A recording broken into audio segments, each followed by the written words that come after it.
Não, mas também tem uma outra coisa que... Isso Não foi, é, cara, não é. uma das coisas que Chato. mais me incomodou, padre, foi que no final, né, quando Maria chega no templo, todo mundo sabe que o bebê é filho de Deus. Todo mundo. E ele chega já... todo mundo que tá dentro do templo já sabe que o bebê é ali. Se fosse assim, Herodes achava ele. Exatamente, todo mundo já sabia. Então você mata toda a trajetória de Jesus Cristo crescendo, porque ali o DJ Caruso, ele coloca todos, sem exceção, sabendo que o bebê que Maria carrega é o Messias. Não. Vamos lá. Primeira coisa. História de Maria começa com Joaquim e Ana, que já tem teólogos que dizem que não era bem assim. É a turma da picuinha. Joaquim e Ana, mulheres muito sérias, muito santos, viviam o judaísmo. A mulher, já com seus quase 60 anos, não tinha conseguido filho. Aí acontece a gravidez milagrosa de Ana. Porque havia uma questão para Deus resolver. E Santo Anselmo vai falar muito disso. O pecado que a humanidade cometeu contra Deus, desde os primeiros pais, Adão e Eva, ele não poderia ser compensado por nenhum ser humano e nem pela humanidade inteira. Se juntasse a humanidade inteira e todo mundo se oferecesse em sacrifício, ainda assim não ia compensar a ofensa a Deus. Quem que pode compensar uma ofensa cometida contra um Deus? Só Deus. Aí tem a encarnação. É Jesus, Deus, que se faz homem, que vai, sendo homem e Deus ao mesmo tempo, em nome da humanidade, oferecer-se como sacrifício para compensar a Deus pelos pecados da humanidade. Só que esse Deus encarnado não podia nascer de qualquer mulher. Porque toda mulher, quando dá à luz um filho, é porque já incorreu no pecado da carne. Tem o encontro sexual do homem com a mulher, ali a semente da concupiscência. Então Maria, o Salvador, esse que ia compensar Deus, sendo homem e Deus ao mesmo tempo, ele não podia nascer de uma mulher qualquer. Ele tinha que nascer de uma mulher igual a Deus no que se refere à pureza, santidade. Ela não podia ter pecado. Porque se ela tivesse pecado, não teria como Deus nascer dela. Não seria um lugar apropriado para Deus. Porque onde tem pecado, Deus não está. Ai, eu sou pecador e Deus está comigo. Aqui que está. Não está. Deus está no que é santo. O pecado entrou por uma porta, Deus sai pela outra. E não é porque ele é mau. Não é porque ele faz nojinho. Ai, é porque é simplesmente uma questão de coerência. Deus é a verdade, a justiça. Não, onde tem pecado, Deus não está. Ele continua odiando mais o pecado do que o pecador? Sim. Ele fica ali oferecendo bondade, misericórdia, tempo para a pessoa se converter? Continua. Mas só quando ela se converte que volta a amizade com Deus. Nessa conversão. Então, Jesus não podia nascer de uma mulher pecadora. Aí, vamos falar um pouco de universo, cosmologia. Vocês sabem que Deus não está dentro do tempo nem do espaço, né? Nós aqui estamos. Deus está acima, fora do tempo e do espaço. Deus, quando quer, dependendo do propósito dele, ele muda as leis da física e da natureza. Ele nunca vai ser incoerente. Para a tristeza do Kiko, Deus nunca vai inventar uma bola quadrada. Porque isso é impossível, pela lógica. Deus se contrariar a si mesmo. Mas o que ele é onipotente, ele pode tudo o que vier de encontro à sua lógica divina, ao seu logos, à sua coerência, a quem ele é. E aí eu vou usar a analogia dos Vingadores. Principalmente na parte 2 do filme, do Ultimato, eles fazem uma viagem no tempo, né? Uhum. Para roubar as joias do infinito. E aí é o que a igreja diz, que Deus antecipou os méritos de Cristo para a Virgem Maria nascer. É como se Deus, é muito mal comparando, mas é como se Deus que está fora do tempo e fora do espaço, ele pegasse uma máquina do tempo e fosse no futuro, já com o Cristo morrendo na cruz no Calvário, e esses méritos do sangue de Cristo derramado na cruz, Deus pegasse um pouco desses méritos e trouxesse para o dia em que ele criou Maria. E é o que a igreja chama de que Deus antecipou os méritos de Cristo e usou para que a Virgem Maria nascesse de uma forma milagrosa, pura, imaculada, para ela poder ser a mãe daquele que é o santo dos santos, o mais puro, o mais imaculado de todos, porque sendo Deus, era homem ao mesmo tempo. Ele vai lá na frente, traz para que Maria seja concebida no ventre de Ana. Essa concepção é milagrosa. A tradição judaica, e aí a turma da sola, a escritura, só acredita no que está escrito. Não, tem que acreditar no que é tradição também. Se chegou para nós até hoje é porque é verdade.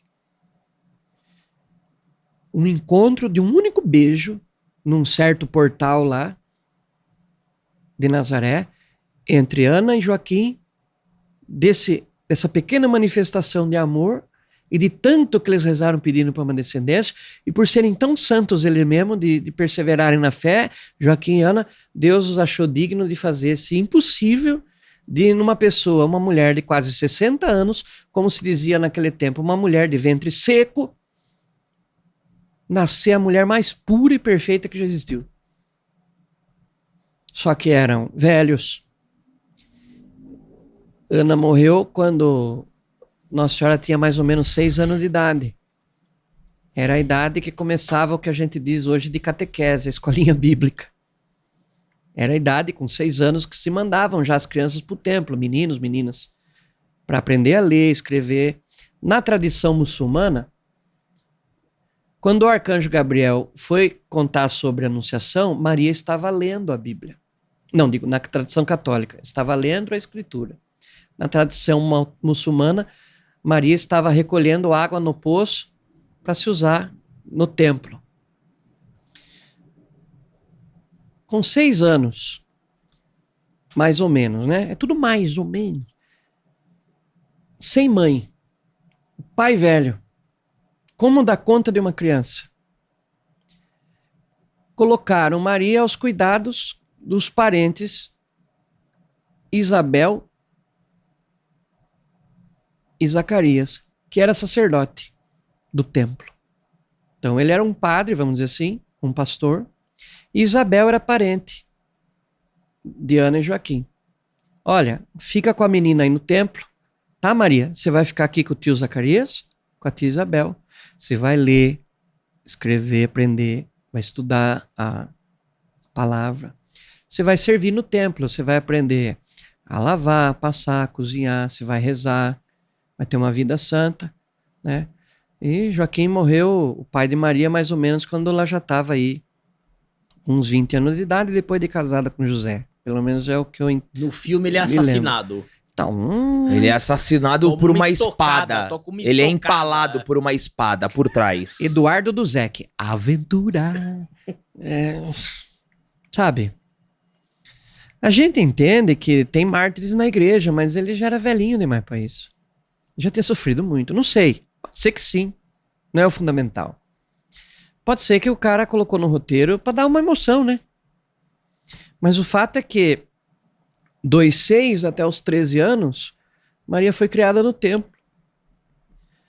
Por isso que ela tinha aquela preocupação tão grande com a prima Isabel, a ponto de depois de visitá-la, né? A Isabel, que ia também conseguir um grande milagre, igual a parente dela, Ana, de conseguir um filho, porque ela também, depois de velha, que foi ser mãe de João Batista.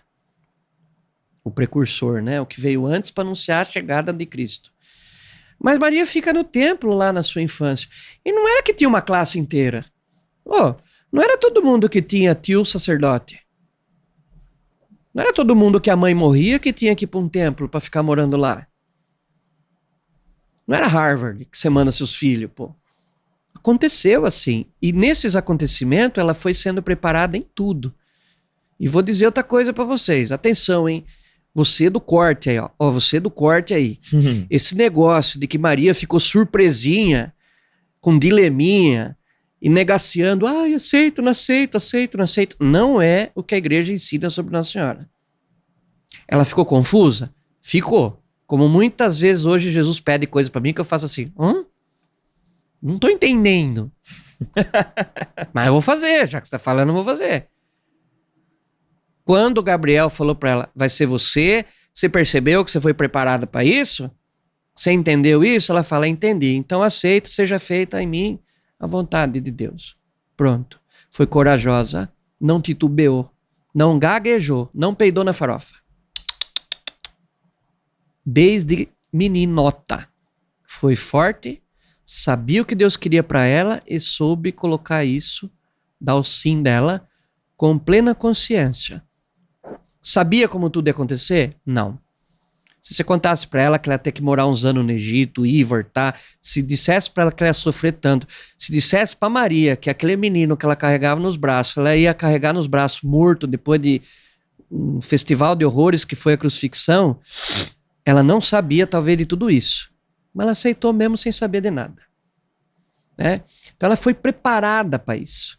Ela não caiu de paraquedas. Deus não é assim. Deus não faz as coisas para te jogar numa cilada. É cilada, Bino, não. Ele prepara você para as coisas. E com Nossa Senhora não ia ser assim? Mas por que tá assim no filme? Para dar emoção. É drama. É aventura. É romance. Com 13 anos, é o bar mitzvah do menino. Com 12, é o bat mitzvah das meninas. Se eu tô errado, o Daniel Zuckerman que me corrige. Mas com 12 anos já era a menina considerada adulta. E ela já era prometida em casamento a alguém que ia esperar um pouco ela terminar de crescer. Mas já estava prometida.